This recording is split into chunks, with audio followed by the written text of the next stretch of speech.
আমরা বিশ্ববিদ্যালয়ে ভর্তি হয়েছি কেন?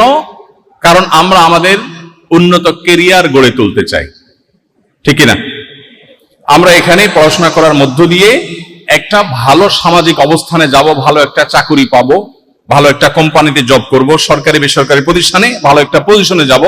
বিশ্ববিদ্যালয়ে পড়া না হলে, এখান থেকে উচ্চতর ডিগ্রি না নিলে আমি সেটা করতে পারবো না। তাহলে আমার বিশ্ববিদ্যালয়ে পড়ারও একটা লক্ষ্য আছে।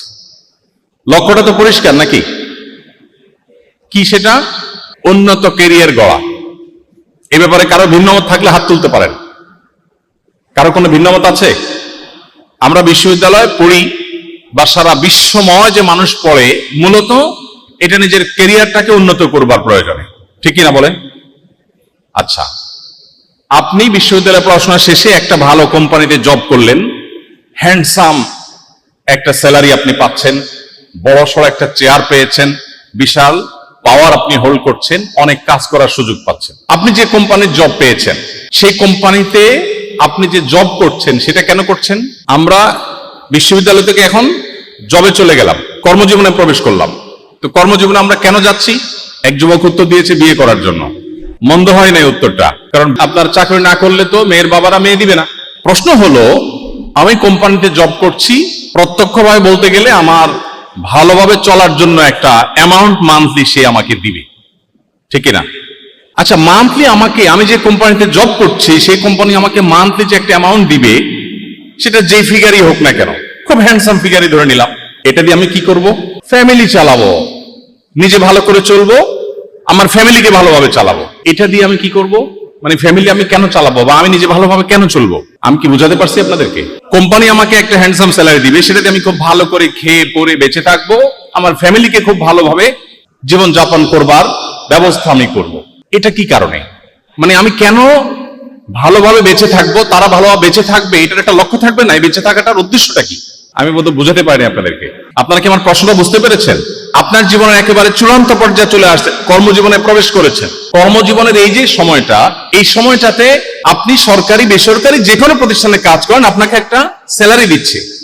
এই স্যালারির বিনিময়ে আপনি তাকে সার্ভিস দিচ্ছেন। সারা জীবন স্কুলে যা পড়েছেন, কলেজে যা পড়েছেন, বিশ্ববিদ্যালয়ে যা পড়েছেন, এই সব পড়ার মূল উদ্দেশ্য হলো এই চাকরিটা, ঠিক কিনা বলেন? এই চাকরির পরে যে টাকাগুলো পাচ্ছেন, ওইটা দিয়ে আপনি নিজে বেঁচে থাকছেন, নিজের ফ্যামিলিকে বাঁচিয়ে রাখছেন ভালোভাবে। এই বেঁচে থাকাটা কিসের জন্য? আমরা বাস্তবতা বলি, আমাদের সমাজে যা দেখছি সে কথা আমরা যদি বলি, তাহলে সেক্ষেত্রে সত্যি বলতে পৃথিবীর বেশিরভাগ মানুষ জানে না সে কেন বেঁচে থাকে। পৃথিবীর বেশিরভাগ মানুষ জানে না কেন সে নিজের জীবনকে বাঁচিয়ে রাখে। আমি যেটাকে অন্যভাবে বলি, আপনারা যদি মনে কষ্ট না নেন, অনুমতি দেন, আমি এটাকে একটু ঘুরিয়ে বলি, এটার বাস্তব চিত্রটাকে তুলে ধরবার জন্য।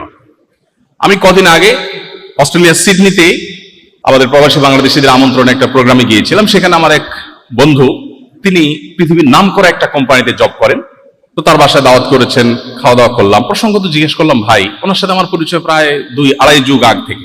জিজ্ঞেস করলাম যে আপনি দেশে অনেক ভালো প্রতিষ্ঠানে পড়াশোনা করেছেন, অনেক বড় ইঞ্জিনিয়ার হয়েছেন, এই কোম্পানি আপনাকে হায়ার করে এনেছে, চাকরি দিয়েছে এবং হ্যান্ডসাম একটা অ্যামাউন্ট আপনাকে দেয় মান্থলি।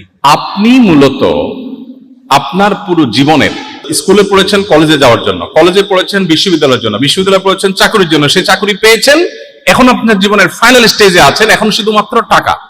চাকরিতে আপনি জব করছেন আর বিনিময়ে টাকা নিচ্ছেন।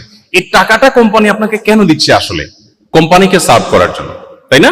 তাহলে ব্যাপারটা কি এরকম দাঁড়ালো না যে আমরা বিশ্ববিদ্যালয় পড়ে বা সমগ্র জীবন যা কিছু করেছি, সব কিছু করে মূলত আমি একটা কোম্পানিকে, সরকারি বেসরকারি যে কোনো একটা প্রতিষ্ঠানকে আমি সার্ভ করার জন্য আমার পুরো জীবনকে উৎসর্গ করেছি। আমি কলেজে পড়েছি তার জন্য, স্কুলে পড়েছি তার জন্য, বিশ্ববিদ্যালয়ে পড়েছি তার জন্য, ক্যারিয়ার গড়েছি তার জন্য, বহু ট্রেনিং করেছি তার জন্য, বহু প্রশিক্ষণ নিয়েছি তার জন্য, বহু কিছু শিখেছি তার জন্য, নিজেকে স্মার্ট করেছি তার জন্য। এমনকি আমি রাতে যে ঘুমাই, সে ঘুমটা কেন ঘুমাই? কারণ দিনে আমাকে ডিউটি করতে হবে কোম্পানির জন্য। আমি যে খাই সেটা কেন খাই? কারণ না খাইলে আমি ডিউটি করতে পারবো না কোম্পানির জন্য। তাহলে দিন শেষে আমাকে কিছু টাকা দিয়ে কোন একটা কোম্পানি তার ব্র্যান্ড ভ্যালু বাড়াচ্ছে, তার প্রতিষ্ঠানকে গ্রো করছে, পৃথিবীতে প্রতিষ্ঠিত করছে। আমি তার সার্ভেন্টের মতো, আমি তার পারপাস সার্ভ করার জন্য কিছু টাকা পাচ্ছি। সেই টাকা দিয়ে আমাকে আর আমার ফ্যামিলিকে সরল অর্থে বলতে গেলে ভালোভাবে বেঁচে থাকার ব্যবস্থা করেছে। আমি বেঁচে আছি কেন? তাকে সার্ভ করার জন্য। এই কনসেপ্টটা কি ঠিক আছে?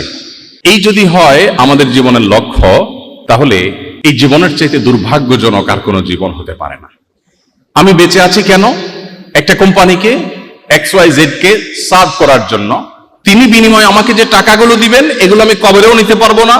এগুলো মূলত আমাকে বাঁচিয়ে রাখার জন্য, কারণ আমি যদি ভালো করে খেয়ে পরে বেঁচে না থাকি তাহলে আমি কোম্পানিকে সার্ভ করতে পারবো না। তাহলে কোম্পানি আমাকে বাঁচিয়ে রাখছেন তার কাজের জন্য, আর আমি নিজে বেঁচে আছি কোম্পানির কাজের জন্য। আমি রাতে ঘুমাচ্ছি কোম্পানির জন্য, গোসল করে ড্রেস পরছি কোম্পানির জন্য, আমি খাওয়া দাওয়া করছি কোম্পানির জন্য, আমি পড়াশোনা করছি সারা জীবন কোম্পানির জন্য।